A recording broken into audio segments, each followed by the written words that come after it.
Hi everybody, welcome to this video.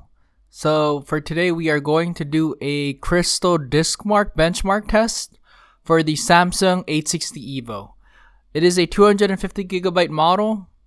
I put it in my computer already. So let's begin. I am using the CrystalDiskMark version 7. So here we have our stats.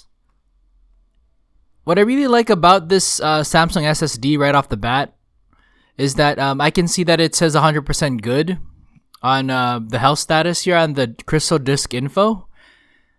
On my other SSDs like the PNY and the Aero Rainbow, it just says good. Like there's no percentage on it.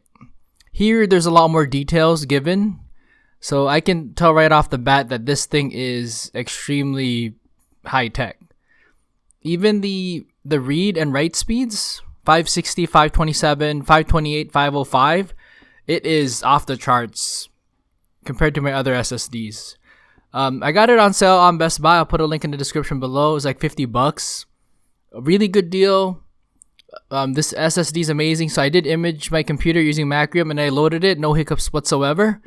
And it was really quick. So I hope you guys enjoyed this video. Thank you for watching. Take it easy.